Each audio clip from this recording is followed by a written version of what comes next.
رحم اللہ من كان الخاطئ.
وہ آج اپنے 5ویں مرحلے میں داخل ہو رہی ہے اور یہ آخری مجلس کی یہاں کی ہے، کیونکہ میرا کل سے انشاءاللہ جو بھی مجلسیں باقی ہیں وہ مولانا کے خدمت میں ہیں، انشاءاللہ ان سے آپ سماعت فرمائیں گے۔ تو جو گفتگو آپ کی خدمت میں عرض کر رہا تھا کہ پروردگار عالم نے اپنی ولایت کے ساتھ ساتھ رسول اور آل رسول کی ولایت کا اعلان کیا، اور کل کی مجلس میں عرض کیا کہ اس ولایت کی یعنی خدا کو اپنی ولایت کے بعد رسول اور آل رسول کی ولایت کے ذکر کرنے کی ضرورت کیوں پیش آئی، اور چونکہ ضرورت پیش آئی اس لیے خدا نے اس زمین پر ان 14 معصومین علیہ السلام کو اپنا نمائندہ بنا کر اپنے تمام صفات کا مظہر بنا کر نازل فرمایا۔ آج جو گفتگو آپ کی خدمت میں عرض کرنا ہے یہ تو فطرت کا آل رسول کا ذکر ہو رہا ہے، لیکن آج جو گفتگو آپ کی خدمت میں عرض کرنا ہے کہ رسول کی فطرت میں بھی 2 طرح کے لوگ پائے جاتے ہیں۔ ایک وہ لوگ جو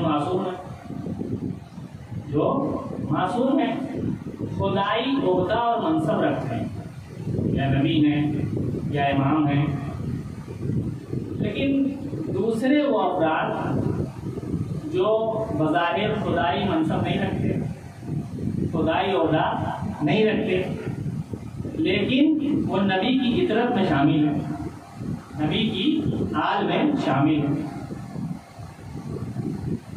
تو جو خدائی منصب رکھتے ہیں ان کے بارے میں تو کچھ سوچنا ہی نہیں، کیونکہ وہ خدا کے تمام صفات کا مظہر ہے، کوئی نقص اور عیب ان میں ہو ہی نہیں سکتا۔ لیکن جو خدائی منصب نہیں رکھتے لیکن رسول کی اطرت ہیں، ان کے بارے میں بعض مقامات پر انہی معصومین علیہ السلام کے ایسے اقوال ملتے ہیں کہ جہاں انسان حیرت کرتا ہے۔ انہی ضوابط میں سے کہ جو اطرت رسول میں تو شامل ہیں لیکن نہ خدائی عہدہ ہے، نہ خدائی منصب ہے، نہ خدا نے انہیں عصمت دیا۔ ایک شخصیت حضرت عباس علیہ السلام کی، ایک شخصیت حضرت زینب سلام اللہ علیہ کی، جو معصوم یا معصومہ تو نہیں ہے، خدا نے ان کو کوئی عہدہ تو نہیں دیا لیکن عزت رسول ہیں، آل رسول میں ان کا شمار ہوتا ہے۔ جناب زینب سلام اللہ علیہ کے سلسلے میں ہمارے چوتھے امام زین العابدین علیہ السلام کا مشہور و معروف ایک فقرہ ہے۔ امام نے فرمایا یا امتی اسکتی انت بحمد اللہ عالمۃ غیر معلمہ، تو بھی اماں آپ خاموش رہیے، آپ الحمدللہ بغیر پڑھائی ہوئی عالمہ ہیں۔ میرا سوال آپ سے ہے کہ کیا کوئی بغیر پڑھے ہوئے عالم یا عالمہ ہو سکتا ہے؟ کیا کوئی بغیر مدرسہ، بغیر اسکول اور کالج جائے ہوئے عالم یا عالمہ ہو سکتا ہے؟ اگر آپ کہیں گے کہ نہیں ہو سکتا تو ہم کہیں گے کہ پھر اس یونیورسٹی کا نام بتائیے جہاں سے مولا علی نے ڈاکٹریٹ کی سند لی ہوگی، اس کالج کا نام بتائیے جہاں سے امام حسین علیہ السلام نے سند لی ہو۔ تو معلوم یہ ہوا کہ آپ فوراً یہ کہہ دیں گے کہ ان کی بات الگ ہے، ان 14 کی بات الگ ہے۔ تو اس کا مطلب یہ ہوا کہ آدمیوں کی 2 قسمیں ہو گئی۔ ایک وہ کہ جن کے لیے قرآن کہہ رہا ہے واللہ اخرجکم من بطون امہاتکم لا تعلمون شیئا، اللہ نے تمہیں تمہاری ماؤں کے شکم سے خارج کیا جبکہ تم بالکل نہیں جانتے تھے، یعنی جاہل تھے۔ اور دوسرا گروہ انسانوں کا وہ ہے جس کے لیے قرآن کہتا ہے الرحمن علم القرآن خلق الانسان، وہ رحمان ہے کہ علم القرآن، جس نے قرآن کی تعلیم دیا، خلق الانسان، اور انسان کو خلق، یعنی پہلے تعلیم دیا ہے بعد میں خلق کیا ہے۔ ایک سوال پڑھ لیں تو 2 طرح کے گروہ ہمارے پاس، ایک انسانوں کا وہ گروہ جس کے لیے قرآن نے اعلان کر دیا کہ واللہ اخرجکم من بطون امہاتکم لا تعلمون شیئا، اللہ نے جب تمہیں تمہاری ماؤں کے شکم سے خارج کیا تو تم جاہل تھے، کچھ بھی نہیں جانتے۔ اور دوسرا وہ گروہ جس کے لیے قرآن نے کہا الرحمن علم القرآن، پہلے قرآن کی تعلیم دیا، خلق الانسان، پھر خلق کیا انسان، تو دوسرا یہ گروہ۔ تو اب آپ یہ کہیں گے کہ یہ دوسرا گروہ جو ہے جسے پہلے تعلیم دیا گیا وہ آل محمد، وہ 14 سے مخصوص ہے، وہ کوئی دوسرا نہیں ہو سکتا. تو اب میرا سوال آپ سے یہ ہے کہ کیا حضرت زینب سلام اللہ علیہا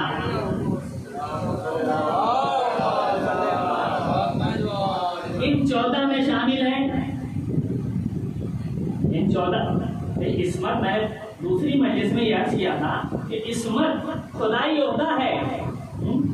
معصوم کتنے ہیں؟ 14. تو کیا حضرت زینب سلام اللہ علیہ ان 14 میں شامل ہیں؟ اگر آپ کہیں گے کہ ان کو شامل کر لیا جائے تو پھر 15 معصوم مان لیجیے، اور جب ان کو معصومہ مان لیں گے تو پھر ادھر سے آواز آئے گی کہ حضرت عباس علیہ السلام کو بھی شامل کر لیجیے اور 16 مان لیجیے. اور پھر جب ان کو مان لیا تو پھر جس کو رسول نے کہہ دیا سلمان منا اہل البیت اس کو بھی مان لیجیے، تو پھر 20 مان لیجیے، 25 مان لیجیے. معلوم ہوا کہ معصوم صرف اور صرف 14 ہے. اور قرآن کی یہ آیت یعنی دوسرا گروہ جو ہے کہ جنہیں پہلے تعلیم دیا گیا پھر خلق کیا گیا وہ ان 14 سے معصوم ہے. تو پھر اس جملے کا کیا مطلب؟ انت عالمۃ غیر معلمہ، تو بھی اماں آپ بغیر پڑھائی ہوئی عالمہ ہیں. ایک صلوات پڑھنے محمد.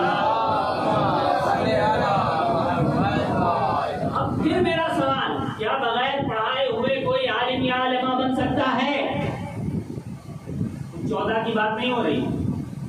ان 14 کے علاوہ جسے خدا نے نہ عہدہ دیا نہ منصب دیا، کیا ان 14 کے علاوہ کوئی ایسا ہے کہ جو بغیر پڑھائے ہوئے عالم یا عالمہ بن جائے؟ اور اگر نہیں ہے تو پھر امام کے اس قول کا کیا مطلب؟ انت عالمۃ غیر معلمہ، تو بھی اماں آپ بغیر پڑھائی ہوئی عالمہ ہیں. تو اب دو ہی بات ہے، یا تو آپ کہتے کہ صاحب یہ روایت ان کی ہے اور جعلی ہے اور اس کی کوئی سند نہیں ہے اور سند ضعیف ہے. تو آپ جب مقبل کی کتابیں اٹھائیں گے تو ہر جگہ آپ کو یہ جملہ مل جائے گا. اور آج کل تو کیلنڈروں پر بھی یہ جملہ محرم کے مہینے کا جو کیلنڈر ہوتا ہے اس میں لکھا مل جائے گا اور حوالے کے ساتھ ملے گا کہ امام نے فرمایا یا امتی اس کو دی انت عالمۃ غیر معلمہ. تو یہ بات تو احتمال ختم ہو جاتا ہے کہ روایت ضعیف ہے. اس کا مطلب روایت صحیح ہے. تو پھر اس کا مطلب کیا ہوگا؟ اس کے لیے آپ کو تھوڑی دیر ہمارے ساتھ رہنا پڑے گا. ایک صلوات پڑھیں محمد. سب سے پہلے ہمیں یہ دیکھنا ہوگا کہ عالم یا عالمہ کسے کہتے ہیں؟ عالم یا عالمہ کسے کہتے ہیں؟ قرآن نے کیا کہا کہ جب اللہ نے تمہیں ماؤں کے شکم سے خارج کیا تو تم جاہل تھے. ہم عالم کب ہوں گے؟ پڑھنے سے ہم عالم ہو جائیں گے. مثال دے رہا ہوں تاکہ بات آسان ہو. یہ کالا پردہ آپ کے سامنے ٹنگا ہے، اس پر ہم سفید کلر سے ایک لکیر کھینچ دیں اور آپ سے یہ کہیں کہ یہ پورا پردہ سفید ہو گیا تو آپ مانیں گے؟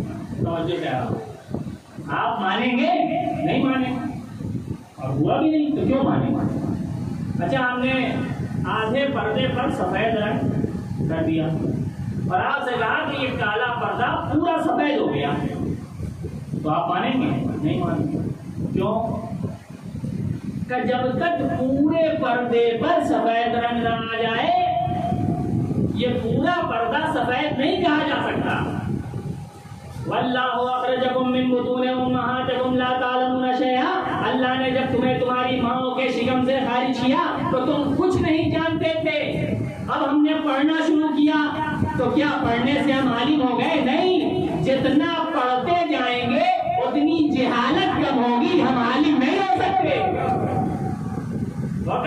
تو عالم کون ہوگا؟ عالم وہ ہوگا کہ جہاں جہالت کا تصور بھی ممکن نہ ہوگا. عالم وہ ہوگا کہ جہاں جہالت کا تصور بھی ممکن نہ ہوگا.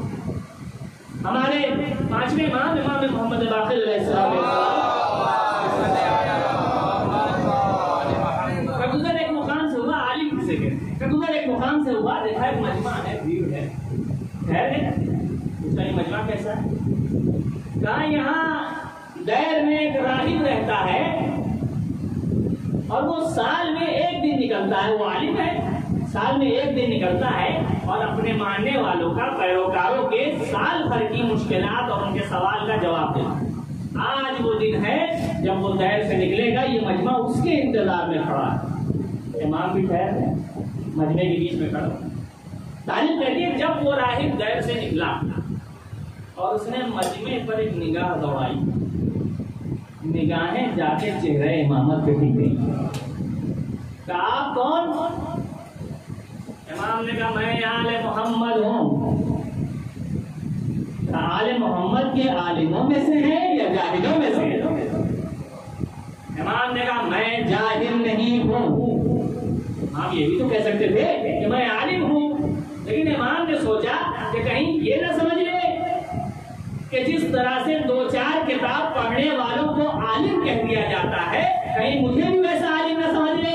امام نے کہا میں 2-4 کتابیں پڑھنے والا عالم نہیں ہوں, میں ایسا عالم ہوں جو جاہل نہیں ہے, یعنی وہاں جہالت کا تصور بھی نہیں ہے. تو عالم کون ہوا کہ جہاں جہالت کا تصور ممکن نہ ہو. امام فرماتے ہیں صلوات پڑھتے محمد وعلیہ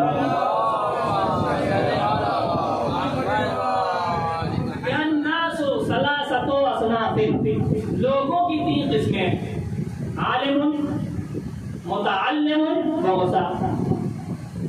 لوگوں کی 3 قسمیں, یا تو وہ عالم ہے, یا تو متعلم ہے یعنی طالب علم ہے, اور تیسری قسم غصہ. غصہ کہتے ہیں عربی زبان میں کہ آپ نے نالی پر, نالی جو بہتی ہے تو اس کے پانی پہ کوڑے کرکٹ کو بہتے ہوئے دیکھا ہوگا, اس کو عربی زبان میں غصہ کہتے ہیں. یعنی نالی پر بہنے والے کوڑے کرکٹ کو غصہ کہا جاتا ہے. تو امام نے کہا الناس ثلاثۃ اصناف, لوگوں کی 3 قسمیں ہیں, عالم یا تو وہ عالم ہے, متعلم یا تو طالب علم ہے, یا غصہ ہے. پھر امام کہتے ہیں عالم کون ہے؟ نحن عالمون, عالم تو صرف ہم آل محمد ہیں. وشیعتنا متعلمون, اور ہمارے سارے شیعہ یہ ہمارے طالب علم ہیں.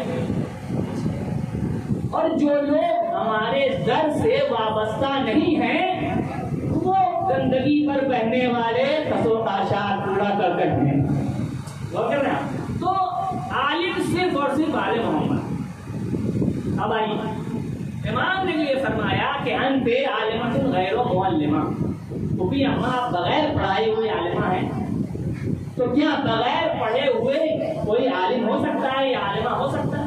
اس کے لیے 1-2 مقدمہ اور آپ کے سامنے نتیجہ پیش کروں گا. ایک صلوات پڑھے محمد. کیوں امام نے کہا کہ آپ بغیر پڑھائے ہوئے عالمہ ہیں؟ دیکھیے دنیا میں جتنی بھی مخلوقات ہیں, تھوڑی دیر آپ ہمارے ساتھ رہیے انشاءاللہ لطف آئے گا. دنیا میں جتنی بھی مخلوقات ہیں ان کی 2 قسمیں. ایک وہ مخلوق کہ جو سسٹم کی تحت اس دنیا میں وجود میں آئی ہے, جو بھی اللہ نے سسٹم بنایا ہے اس سسٹم کے تحت, اس سسٹم کے اعتبار سے اس دنیا میں وجود میں آئی. دوسری وہ مخلوق کہ جو ارادہ الہی کی بنیاد پر اس دنیا میں وجود میں آئی. ایک وجود سسٹم کی تحت آئی اور ایک وجود ارادہ الہی کی بنیاد پہ اس دنیا میں ایک مخلوق آئی. دونوں میں فرق کیا ہے؟ جو مخلوق سسٹم کے تحت اس دنیا میں آتی ہے وہ بے کمال پیدا ہوتی ہے. دھیرے دھیرے وہ اپنے اندر کمال پیدا کرتی ہے. لیکن جو چیز ارادہ الہی کی بنیاد پر اس دنیا میں وجود میں آتی ہے وہ با کمال پیدا ہی ہوتی ہے. مثال دے دوں, اکثر آپ نے دیکھا ہوگا پروگراموں میں, ٹی ویوں پر, کہ کوئی صاحب ہے, صاحب کوئی 200 کلو کا وزن اٹھا رہا ہے, کوئی 400 کلو کا وزن اٹھا دے رہا ہے. کیا جب یہ پیدا ہوا تھا تو اتنا طاقتور تھا کہ 400 کلو اٹھا لے گا؟ اٹھا سکتا تھا؟ نہیں اٹھا سکتا. کیوں؟ اس لیے کہ یہ وہ مخلوق ہے جو سسٹم کی بنیاد پہ اس دنیا میں آئی ہے. دھیرے دھیرے اس نے تمرین کیا, پریکٹس کیا, اپنے اندر وہ کمال پیدا کر لیا. ورنہ اس کا تو عالم یہ تھا جو آج سر پہ 100 کلو اٹھا رہا ہے, جب پیدا ہوا تھا کوئی تیز انگلی سے سر دبا دیتا تو برداشت نہ کر پاتا. تو معلوم ہوا کہ یہ وہ مخلوق ہے کہ جو سسٹم کی بنیاد پر وجود میں آئی, اور جو سسٹم کی بنیاد پر وجود میں آتی ہے وہ دھیرے دھیرے رفتہ رفتہ اس میں کمال پیدا ہوتا ہے. اور جو مخلوق ارادہ الہی کی بنیاد پہ وجود میں آتی ہے وہ باکمال پیدا ہوتی ہے. مثال کے طور پر آپ نے، میں ایک جگہ گیا اپنے ایک دوست کے ساتھ، وہ لے گئے مجھے اپنے یہاں اور اپنے آبائی وطن تھا ان کا، دیہات میں وہاں پہنچا تو انہوں نے کہا آئیے مولانا صاحب آپ کو اپنے باپ دادا کا پرانا والا گھر دکھاتے ہیں جو مٹی سے بنا کر جاؤ، اور اسے ہم لوگ ذرا کھولوا کے وہاں پھر سے گھر بنوا رہے ہیں. میں گیا بغیر دیکھنے گیا تو کیا دیکھا کہ وہ موٹی موٹی مٹی کی دیواریں ہیں، اس کو گرایا گیا تھا، اس میں کھدائی کا کام چل رہا تھا. اب ظاہر ہے پرانے زمانے کا گھر نہ جانے کتنے 100 سال پرانا، جب اس کی کھدائی شروع ہوئی تو ایک تو دیہات، اور اس کے بعد جب زمین کی کھدائی شروع ہوئی تو سانپ بچھو نہ جانے کیا کیا نکل رہے تھے، اور مزدور جو تھے وہ اسے مار مار کے کنارے رکھے ہوئے تھے، اور اسی سائڈ میں سانپ کے کچھ انڈے رکھے ہوئے. اب وہ دیہات کے بچے سب ڈنڈا انڈا ہاتھ میں لیے کھیلتے کھیلتے وہاں پہنچ گئے اور انہوں نے ڈنڈے سے انڈے کو توڑا تو اس میں سے سانپ کے چھوٹے چھوٹے بچے نکل کے دوڑنے لگے. انہوں نے اسے ڈنڈے پہ لیا اور کھیلنا شروع کر دیا. میں تو ڈرنے لگا یہ کیا کر رہا ہوں، کاٹ لے گا. ہنسنے لگے، ان کو دیکھو یہ کاٹے گا، اس کی حیثیت ہے کاٹنے کی، ارے اس نے تو ابھی آنکھ بھی نہیں کھولی ہے. یہ دھیرے دھیرے بڑا ہوگا، آنکھیں کھولے گا، اس میں طاقت آئے گی، تب جا کے یہ ڈنک مارنے کے قابل ہوگا. یہ کون سا سانپ ہے جو سسٹم کے تحت اس دنیا میں وجود میں آیا. دھیرے دھیرے جب اس میں طاقت پیدا ہوگی تب یہ کاٹنے کے قابل ہوگا. ایک سانپ تو یہ ہے جو سسٹم کے تحت آیا. دوسرا، جب فرعون کے دربار میں جادوگروں نے رسی پھینک کر سانپ میں بدل دیا تو حکم الہی ہوا موسیٰ اپنا عصا زمین پہ مارو. حضرت موسیٰ نے زمین پہ عصا پھینکا، جیسے ہی پھینکا وہ اژدہے میں تبدیل ہوا اور سارے سانپوں کو نکل گیا. یہ کون سا اژدہا تھا جو ارادے الہی کی بنیاد پہ وجود میں آیا تھا. تو ایک مخلوق جو سسٹم کے تحت آتی ہے وہ بے کمال پیدا ہوتی ہے، دھیرے دھیرے اس میں کمال آتا ہے. ایک مخلوق وہ ہوتی ہے کہ جو ارادہ الہی کی بنیاد پہ وجود میں آتی ہے اور وہ باکمال پیدا ہوتی ہے. مشہور و معروف واقعہ ہے، بچپنے سے بزرگوں نے سنایا ہے، آپ نے بھی سنا ہوگا. ایک نواب صاحب تھے، ان کو شکار کا شوق ہوا. وہ گئے اور انہوں نے شیر کے ہرن کے بچے کا شکار کر لیا، لے کے چلے گئے، اپنے گھر میں رکھا، اسے پالا پوسا، اور وہ اتنا ان سے ہل گیا تھا کہ انہیں کے بستر پہ رہتا تھا.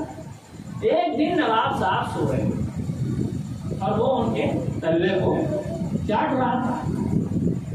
چاٹتے چاٹتے کہیں زخم وخم رہا ہوگا، اس میں سے خون نکل گیا اور خون اس کی زبان میں لگا. شیر کی زبان میں خون، تو جب خون لگا تو اس نے ذرا تیزی سے زبان چلانا شروع کیا. اب نواب صاحب کی جب آنکھ کھلی تو سمجھ گئے، انہوں نے فوراً پیر کھینچا. جیسے ہی پیر کھینچا وہ گرانے لگا. سمجھو چاہا وہ گرانے لگا. نواب صاحب سمجھدار آدمی، انہوں نے پیر پھیلا دیا کہ تم چاٹو. غلام کو نوکر کو آواز دی کہ بندوق لے کے آؤ. بندوق لایا گیا، انہوں نے وہی گولی مارا اور وہ. میں کہوں گا نواب صاحب جب آپ کو اس بیچارے کو مارنا ہی تھا تو آپ اسے اس کی ماں سے چھوڑا کے لائے کیوں؟ کہنے لگے جب لے کے آیا تھا تب خطرناک نہیں تھا، دھیرے دھیرے اس میں طاقت پیدا ہونا شروع ہوئی اور یہ خطرناک بن گیا. تو یہ کون سا شیر ہے جو سسٹم کی بنیاد پر اس دنیا میں وجود میں آیا کہ جس میں دھیرے دھیرے طاقت آئی اور وہ خطرناک بن گیا. دوسرا وہ شیر کہ جب ہارون رشید کے دربار میں امام علی رضا علیہ السلام کو طلب کیا گیا اور جادوگروں نے امام کے ہاتھوں سے لقمے کو ہوا میں اڑا دیا اور اس کے بعد امام کی توہین کرنے کا قصد کیا. امام نے بیٹھے بیٹھے قالین پر بنی ہوئی شیر کی تصویر کو اشارہ کیا، وہ شیر کی صورت میں مجسم ہوا اور سارے جادوگروں کو نکل گیا. یہ کون سا شیر تھا؟ یہ وہ شیر تھا جو ارادہ الہی کی بنیاد پر اس دنیا میں وجود میں آیا تھا. تو جو ارادہ الہی کی بنیاد پر وجود میں آتا ہے وہ دھیرے دھیرے کمال نہیں پاتا، وہ با کمال پیدا ہی ہوتا ہے۔ صلوات پڑھیں۔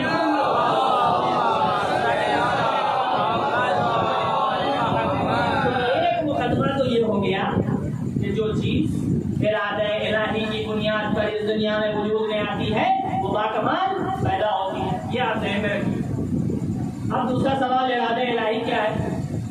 ارادہ الہی کسے کہتے ہیں؟ تو قرآن نے کہا اذا قضا امرا یکون کن فیکون، جب وہ کسی چیز کا ارادہ کرتا ہے تو کہتا ہو جا، وہ چیز وجود میں آ جاتی ہے۔ لیکن وہاں دیر نہیں ہے، ارادہ کیا اور چیز وجود میں آ گئی۔ اچھا، تو خدا کے جتنے بھی صفات ہیں ان تمام صفات کا مظہر اس کائنات میں کون ہے؟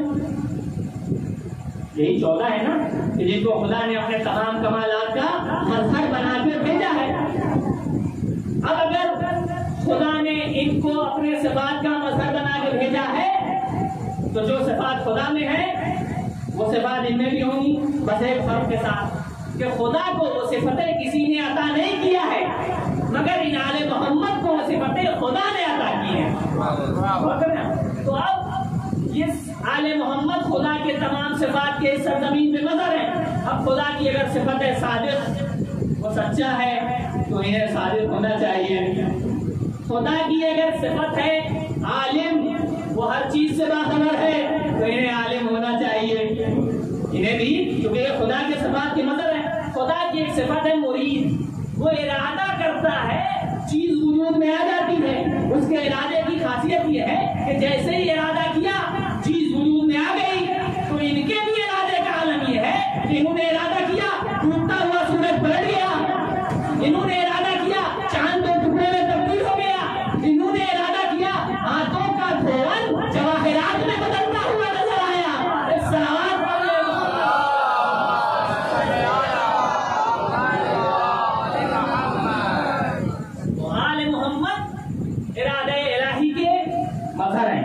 اور جو چیز ارادہ الہی کی بنیاد پر اس دنیا میں وجود میں آتی ہے وہ باکمال ہوتی ہے۔ ذہنوں کو اور قریب کرنے کے لیے تاریخ کی مثال لے لو۔ ہمارے ساتھ امام موسیٰ کاظم علیہ السلام کا زمانہ ہے۔ ہندوستان سے طبیب مدینے پہنچا تو جب امام کی بس میں پہنچا آپ بیٹھے تھے تو امام نے اس طبیب سے ہندی زبان میں گفتگو شروع کر دی۔ اچھا، اس زبان میں جو بھی زبان رہی ہندوستان، امام نے اس زبان میں گفتگو شروع کر دی۔ اچھا، یہ جو بیٹھے تھے ان کو دیکھو، یہ اسی کی زبان میں اس سے بات کر رہے ہیں۔ امام نے گفتگو تمام کی تو ایک صحابی ہے برداشت نہ ہوا، مولا ارے آپ اس کی بھی زبان جانتے ہیں کیا؟ امام کیسے سمجھائیں؟ امام نے کچھ نہیں کہا، ذرا یہ کنکڑی تو اٹھاؤ۔ کنکڑی لیا، اپنے منہ میں رکھا، لعاب دہن ٹھنڈا کیا اور اسے دیا کہ اپنے منہ میں رکھ لو۔ اب تاریخ کہتی ہے جیسے ہی اس نے اس کنکڑی کو اپنے منہ میں رکھا 70 زبانوں پہ ماہر ہو گیا تو وہ سمجھ گیا۔ اب بتائیے امام اسے کتنی دلیلیں دیتے جو یہ سمجھاتے ہیں کہ امام کو ہر چیز کا علم ہوتا ہے، لیکن امام نے ایک ایسا عمل انجام دے دیا کہ جیسے ہی وہ 70 زبانوں میں ماہر ہوا سمجھ گیا کہ یہ ارادہ الہی کے مظہر ہے۔ جس چیز کا ارادہ کرتے ہیں اس کا علم ان کے پاس آ جاتا ہے۔ ایک صلوات پڑھ رہے ہیں۔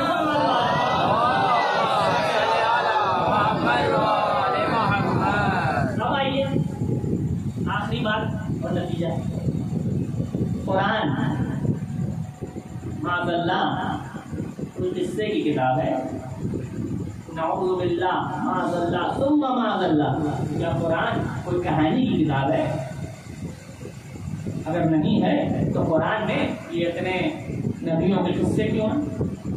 آدم کا قصہ، نوح کا قصہ، ابراہیم کا قصہ، موسیٰ کا قصہ، یوسف کا قصہ، موسیٰ و خضر کا قصہ ہے یا نہیں ہے؟ اچھا، انبیاء کتنے ہیں؟ 1,24,000